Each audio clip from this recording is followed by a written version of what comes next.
Hey guys, how's it going? Hope you're doing really well as always. Welcome to my channel and welcome to this guitar lesson. So a few weeks ago I put out one of those very Nick Nocturnal-esque reels based on how to play like Bullet for My Valentine, and just basically showcasing some of the things that I think Padge sort of goes for when he's putting together a guitar solo. That video did quite well actually, got a shed ton of views and subscribers from it, and coming off the back of it I had quite a few requests to actually break the guitar solo down and show you what's going on and sort of show you some of the mindset and some of the things that Padge goes for when he's putting these guitar solos together. So for those of you who haven't checked the reel out, I'm going to play that guitar solo for you now up to speed. Then what we're going to do is we're going to break it down into sections. We're going to talk about each one. If you guys want the sheets for this lesson, head over to my Patreon down below. I've tabbed the whole guitar solo, split it up into different sections like we're going to do in the lesson. And I've even chucked a couple of scales in there as well that Padge likes to use.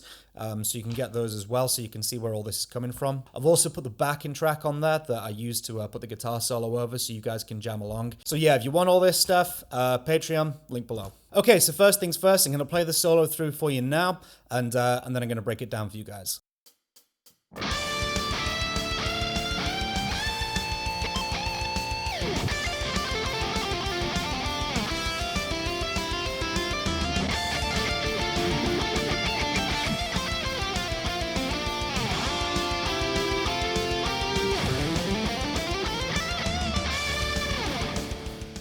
So first things first, I thought I'd just talk about the tuning that we're going to use for this solo. We're using a whole step down tuning, also known as D standard, okay?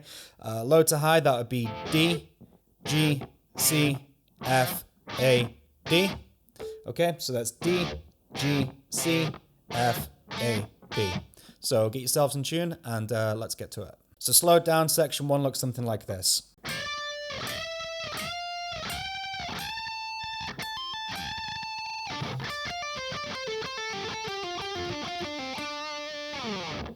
Okay, so very sort of old school Bullet for My Valentine right there.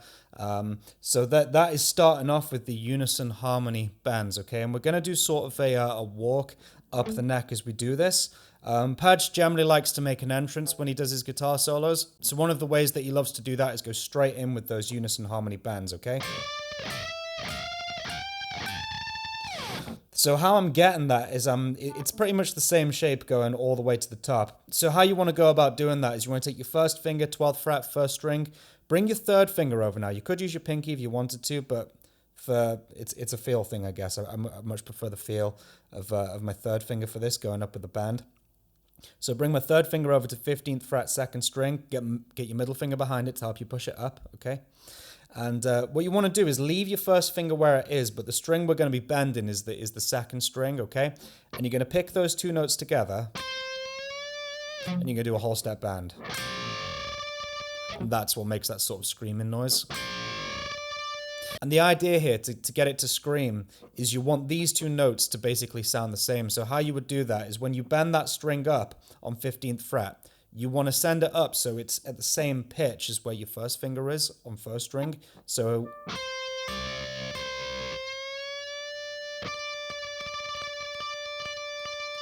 there it is. So they're the same note. It's very important to leave your first finger where it is and try not to bend the string when you do that.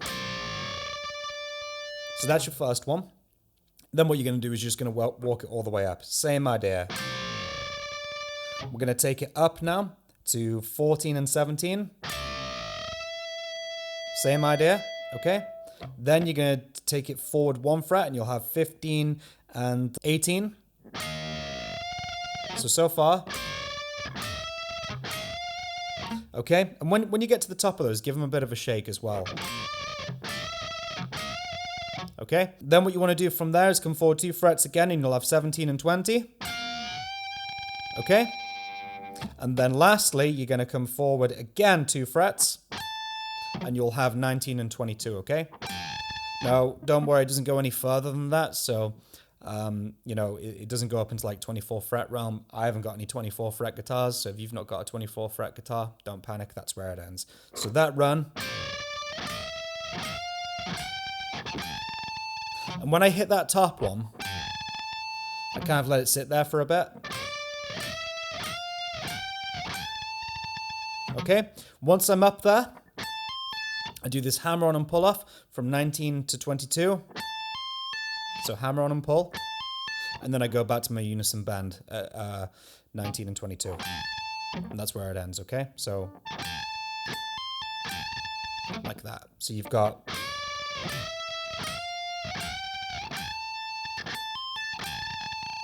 Okay, so that's the first part, the first section.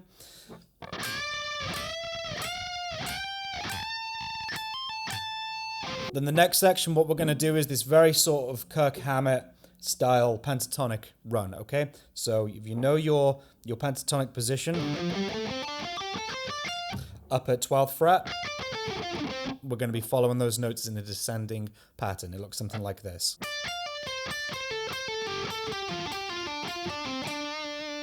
Okay, so that right there, you start with 12th fret. Then what you're going to do is you're going to do a pull off from 15 to 12. Okay, on the first string. Then you bring your third finger up onto 15th fret, second string. Then back to 12 on the first string. Then you come back over 15th fret, second string, and do a pull off to 12. Okay, so that's...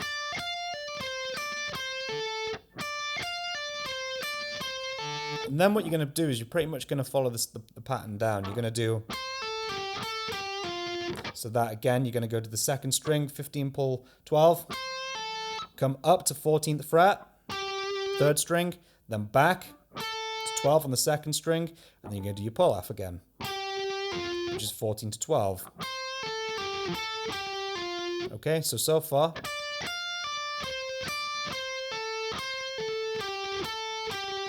Then you're going to carry the pattern on from third string. You're going to pull off from 14 to 12. Bring your third finger up onto 14th fret, fourth string, back to 12 on the third string, then back onto fourth string and do your pull off. Okay, 14 to 12. And then you finish it on 14th fret, fourth string, okay? So it's one of those where it's pretty much easier to play than me breaking it down because it's got a flow to it, it's got a pattern, stick to the string pattern, and you'll get it.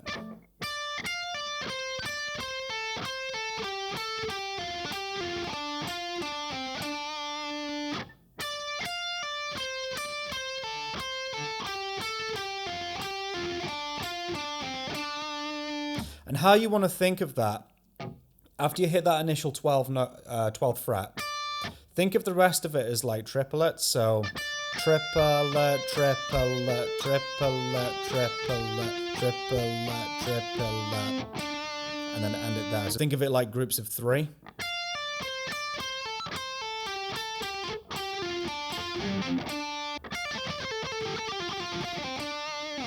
Okay, so that's your first part. Very reminiscent of stuff that Padge was doing in the Poison era.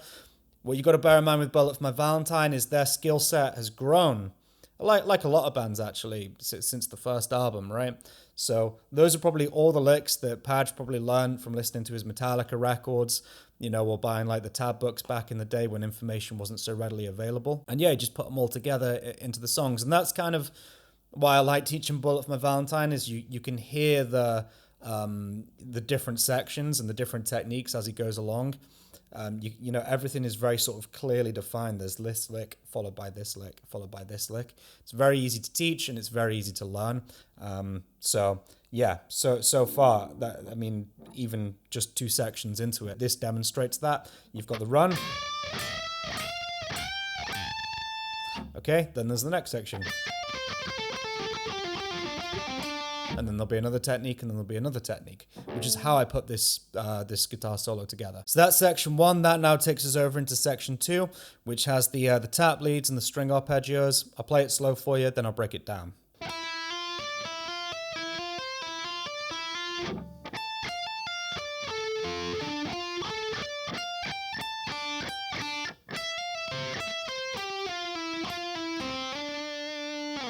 So this starts off with another very sort of Poison era-esque tap drum.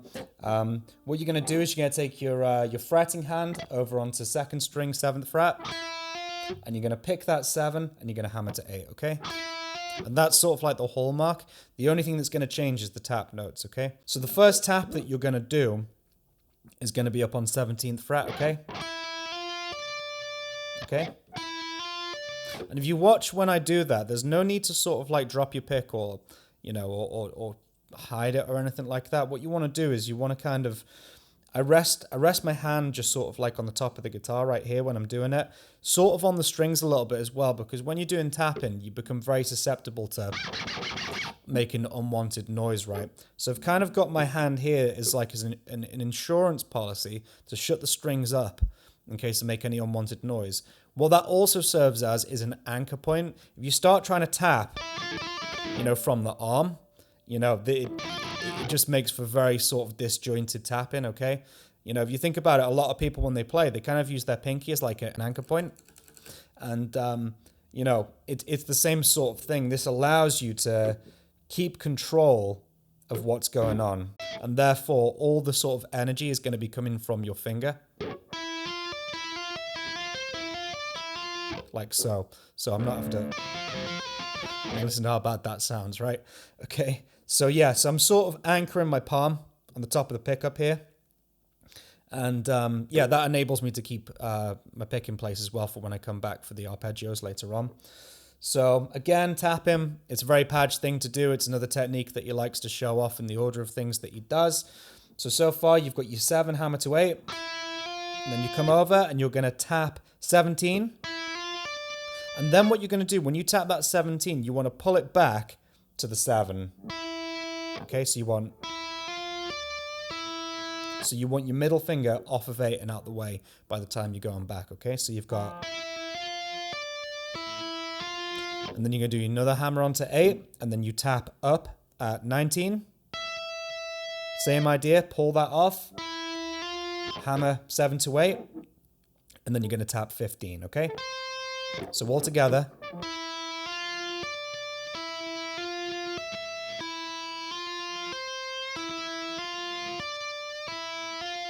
And the last couple of notes right there, I'm just going back to the idea of 17th fret, okay? So slow.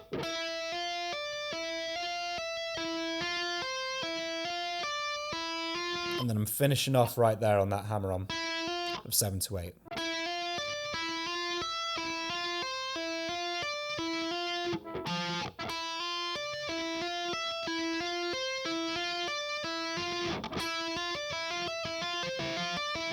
Okay, so hopefully by that point, you will have kept your pick in place because you're going to need that to come back to start the string arpeggios. Okay, so far, that's your tap run.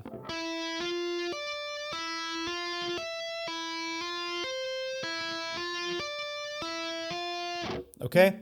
Going into the string arpeggios now. Sometimes Padge likes to sweep. Not that often, really. Mostly sort of in the Scream Aim Fire era. He was doing that quite a bit. But I think he kind of grew after that. Some sweeping does pop up every now and then after that album. But the problem is around that time, like everybody was doing it. So I imagine he didn't want to be known as like the sweep guy, you know, and that's how you can do it, especially like the 3-string arpeggios. So the notes that I've got here is, it's basically a D minor arpeggio because we're tuned down, right? So I'm basically just following the notes that are within a D minor chord. So if you've got a D minor bar chord right here, you'll find within a D minor chord, or if you want to play it, you'll find the notes that you've got are D, F, and A. Okay, so when I'm playing this little pattern, I'm literally just playing the notes that you'd usually find in your standard bar chord, okay? So this little run looks something like this.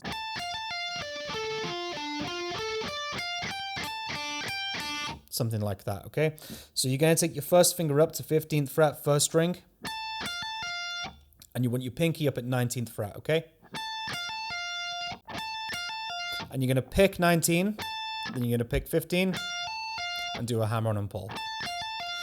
At that point, you're going to take your middle finger up to 17th fret, and you're going to walk it down the pattern now.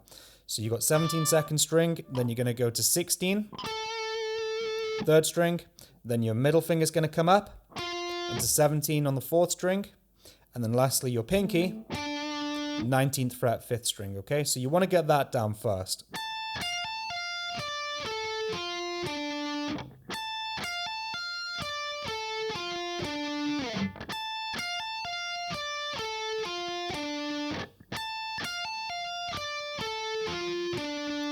Okay? Once you get to that point, you're going to just reverse it and walk it back up. So...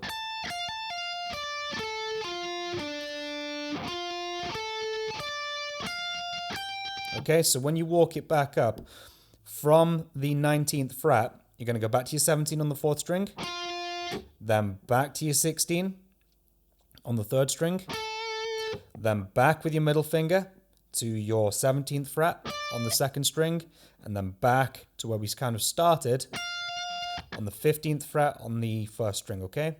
So you've got...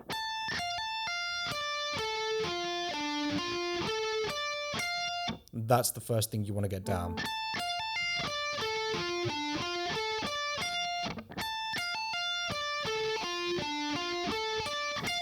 Then what you're going to do at the end of that is take your middle finger to 17, pick that note right there on the 1st string, and then how I finish it off is I finish it with a 19 open, and then 17 open. Okay? Very sort of Last Fight-esque, if you guys have learnt that solo. So that is...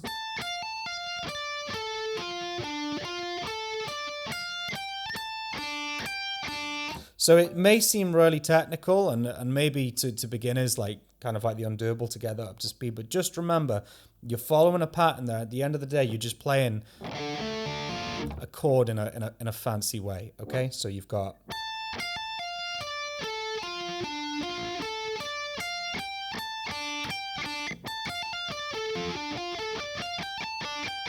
Okay? So that's your first part, and the one that follows after that looks something like this. Okay, so that is coming back now. You're going to take your first finger to 14th fret 1st string, and you're going to do a pick, hammer, pull on from 15. Okay, and then you're going to bring your middle finger up to 15th fret 2nd string, and then you're going to go back to 14th fret on the 1st string. Okay, so you've got...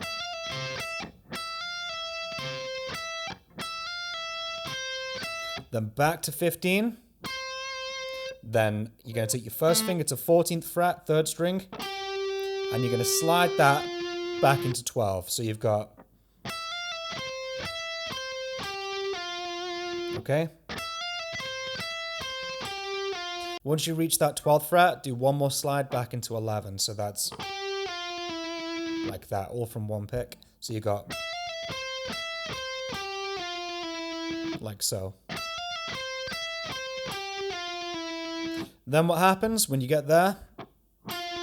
Do a pick and pull on 3rd string from 12 to 11. Bring your middle finger up to 12 on the 4th string and slide that into 14. So you got...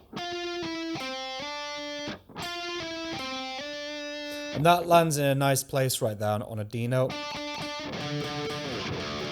which is the root note of the key of the song, okay? So... When you're putting guitar solos together, it's always a good idea to have in mind where you're going to land your run.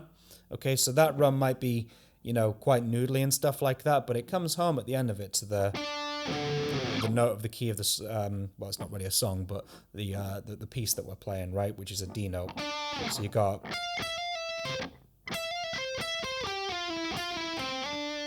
And that's why it comes to such a satisfying conclusion.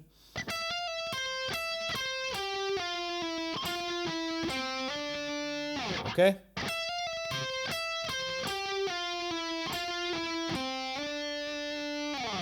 And that is the end of section 2. So if we put all that together for you now.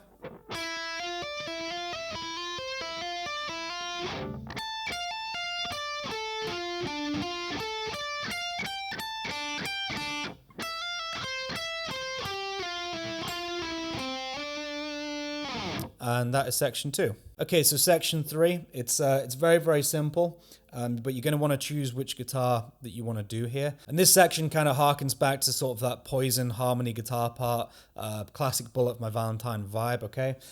So you've got, which is guitar number 1, and then you've got guitar number 2 on top of that going...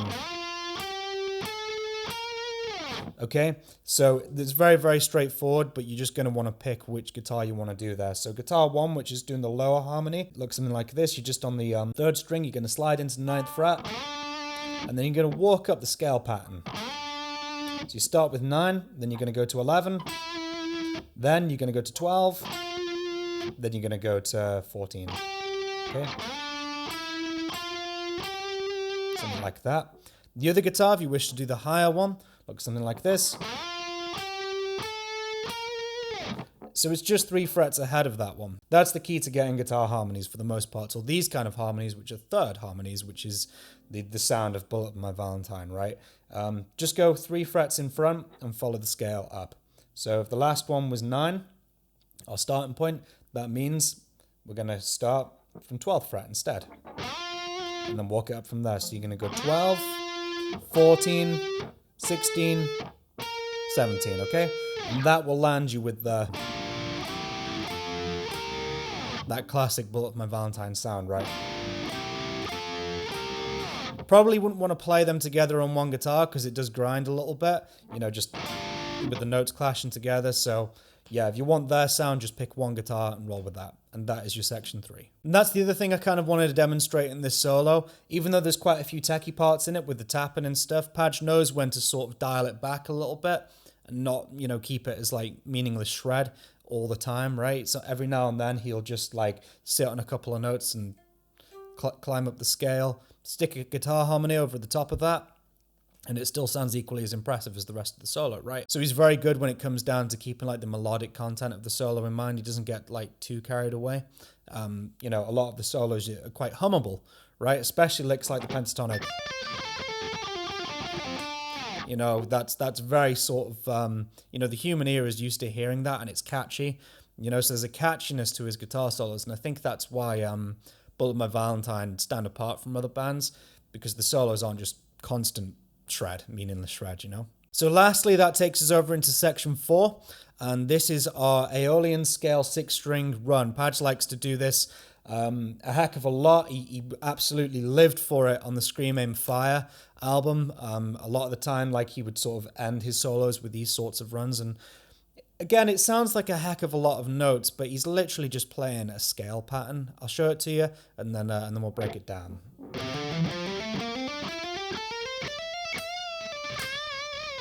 Something like that, okay? So again, that if you play that up to speed, it sounds really impressive, right? But if you slow it down, it's your musical ABCs, man. It's just your scales. And the reason why that sort of manifested around the Scream Aim Fire era is after the success of The Poison, and the record label said, right, okay, we're going to need another album.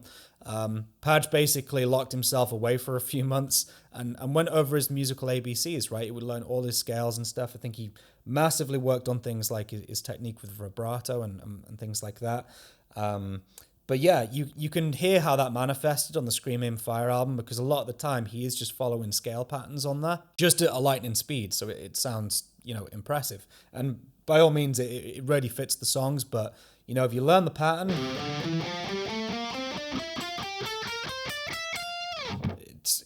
it's just basically scales. So nice and easy. So what we're demonstrating here as well is the power of the hammer-on. Okay, if you're not into sort of like picking every single note, but you still want to sound fast, hammer-ons are 100% the way to go if that's your jam.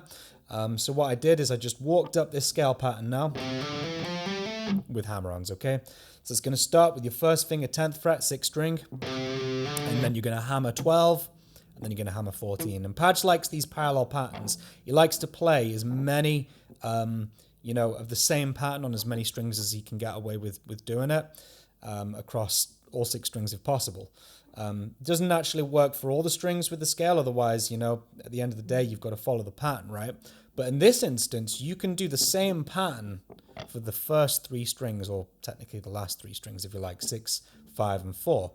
So the frets would be 10, 12, and 14. You're just going to do hammer-ons there. Then you're going to do the same thing on the 5th string. Then you're going to do exactly the same thing on the 4th string, okay? So that's your first part, those 3 strings right there. Okay? One thing I would advise Took me a while to figure this out, actually. I always used to do these big stretchy runs with my first finger, third finger, pinky. I would advise against that and try and go for first finger, middle finger, pinky. Reason being is it's very difficult to move your pinky and your third finger without like dragging the other one, if that makes sense, independently. So I found that to be a bit more of a difficult articulation to do, to get that independence with the fingers. I found that if I do my first finger, middle finger, pinky instead and eliminate the third finger, that allows these two fingers, your middle finger and your pinky, to have a little bit more independence and therefore a little bit more speed. So that's what I would advise there.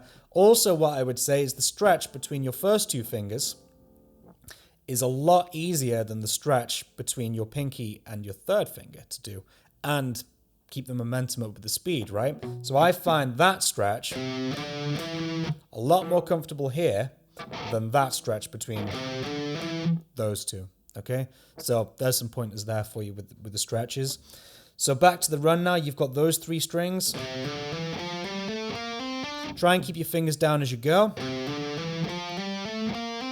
That'll help with speed and reduce unwanted noise. Next, what you're going to do is you're going to come onto the next string, which is the third string, and you're going to do 11, 12, 14. That's first finger, middle finger, pinky. Yeah. Next, you're going to have to bring the position in, but the pattern stays the same. First finger, middle finger, pinky, but it'll be 12, 13, and 15 this time. Okay? Then lastly, your sort of last pattern that's different. You're at the first string now, and there's going to be 12, 14, 15. Okay?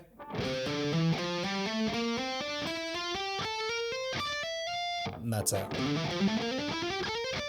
Okay? Another good thing to do as well is to keep your wrist inward. Okay? If you start coming out, you're just not going to have the reach. Look at that.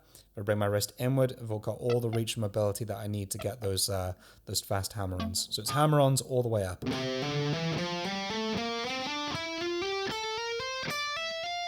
Okay? Lastly, you're just going to end up with a half-step bend on 14th fret, first string. So you're only bending it to the pitch of 15. That's as far as you're going. Very Padge thing to do that right there. And then when you let that note down, pull it back to 12. Okay? And your first finger should probably be sat in 12 anyway, because that's going to help you with the bend, okay? And then lastly, we finish on one of our Unison harmony bends, which is actually the first one in the sequence of the solo, which is your 12th fret and 15th fret. Like that.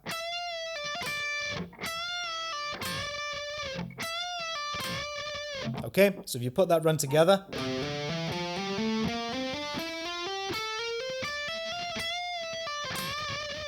okay, and that's it. Something like that, and that's the last run of the song. So what I'll do for you guys now is a playthrough of the whole thing, okay? Connect all the parts at a nice slow rate, and then we'll wrap up the video.